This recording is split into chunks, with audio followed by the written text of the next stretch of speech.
Outrage sweeps Britain after the European Court of Human Rights blocked the deportation of Abu Qatada, dubbed Osama bin Laden's right-hand man in Europe.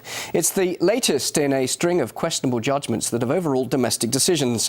As RT's Laura Smith explains, patience with the EU is running thin.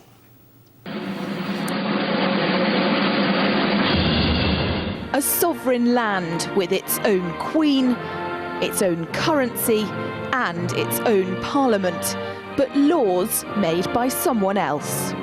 This building houses what we in the UK call the Supreme Court, but in practice it's supreme in name only. Despite being the highest court in the land, when it comes to human rights, if you don't like the way your case has gone at home, you can take it abroad to France. And decisions made in Strasbourg can overrule any made here.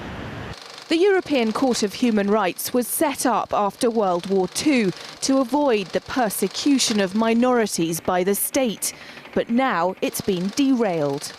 And it was never anticipated after the Second World War, after the Holocaust, after the terrors perpetrated by certain tyrannical governments, that the court now would be protecting the criminal and not the victim.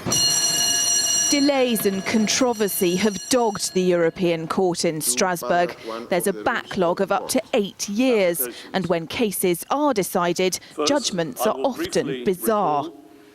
In 2010, the court decided to give prisoners the right to vote after a petition by John Hurst, who spent much of his life behind bars after killing his landlady. The UK is still refusing to implement the ruling.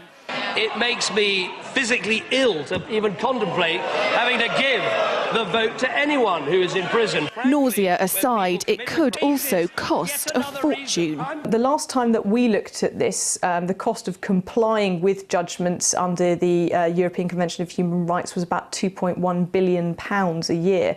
That's $3.3 billion plus another $2.8 billion in associated one-off costs. In other areas, an immigration ruling means a convicted Nigerian rapist gets to stay in the UK because of his right to a family life. And most recently, the European Court of Human Rights ruled hate preacher Abu Qatada, dubbed bin Laden's right-hand man in Europe, can't be deported back to Jordan. He's now due to be released onto the streets of Britain. This is somebody who stands up and publicly spews hatred about everything that our democracy is and stands for, and yet we can't get rid of him because of the European Convention on Human Rights. Sitting in Strasbourg are 47 judges, one from each signatory country.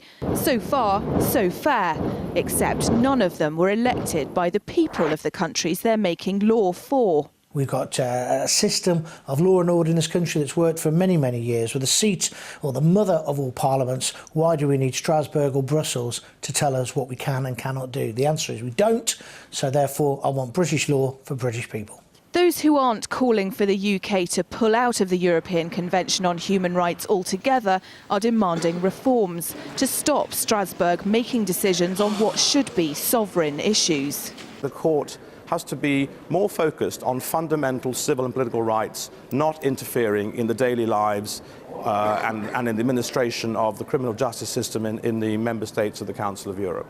Without reforms, there's a risk of throwing the baby out with the bathwater as nations pull out of the Human Rights Court, undermining it, leaving those in countries with weaker human rights protections entirely vulnerable. Laura Smith, RT, London.